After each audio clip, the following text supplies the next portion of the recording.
savez, on est au mois de juin et forcément il y a du retard sur l'organisation de cette rentrée sociale due essentiellement à la Covid-19. On a vu que la rentrée, donc les universités ont été fermées en mars dernier, réouvertes au mois de septembre. Et aujourd'hui, c'est un plaisir quand même de partager avec la commission sociale cet honneur d'accueillir les nouveaux bacheliers au niveau de l'université Gaston Berger. Et effectivement, ce panel a beaucoup parlé des conditions de vie d'abord des étudiants au niveau du campus social, qui est gage de paix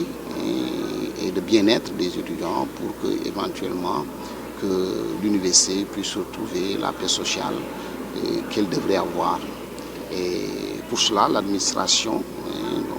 accompagne, au-delà de sa mission régalienne de donner des services liés à la restauration, à l'hébergement, à la santé, aux activités sportives et culturelles aux étudiants pour que en tout cas, les activités puissent se faire normalement et que leur passage au niveau de l'université puisse être vraiment dans des conditions les meilleures pour les permettre de réussir au plan pédagogique. L'administration, par le biais de la commission sociale, reçoit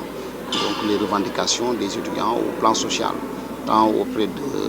plan de l'hébergement, au plan de la restauration, ou bien de la santé, ou bien des activités sportives et culturelles. Et avec les ressources que l'État met à notre disposition, le CROUS déroule son plan de travail que je précise qui a été validé par le conseil d'administration du CROUS. Mais comme je le dis, les problèmes ne manqueront pas au niveau du campus social, et notamment aujourd'hui les problèmes d'approvisionnement en eau posent encore problème malgré l'investissement que l'État a eu à faire avec la construction et la livraison du château d'eau d'une capacité de 400 m3, malgré que le CROUS ait fait des efforts supplémentaires sur son budget, en validant un budget d'investissement de 1,17 milliard de francs, soit 83% d'augmentation sur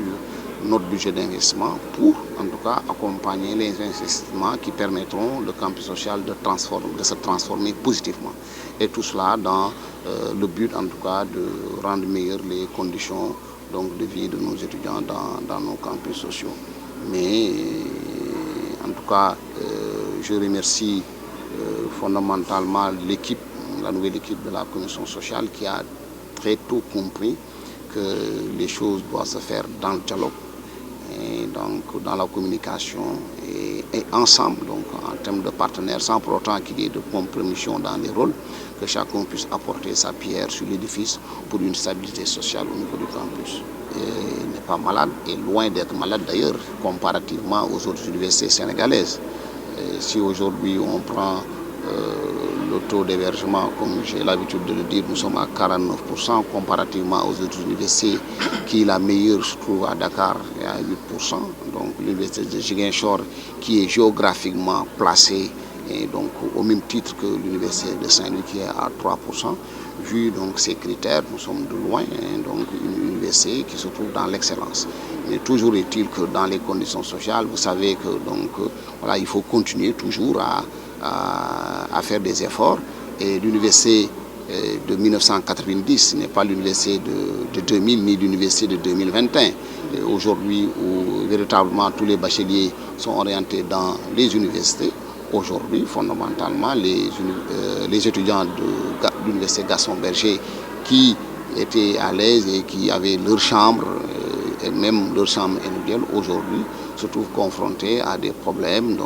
et sont obligés d'héberger un camarade ou bien deux camarades. Et ça, ce sont les difficultés, mais ce ne sont pas pour moi des difficultés majeures, d'autant plus que ça se passe dans toutes les universités du monde. Et même quand on prend comparativement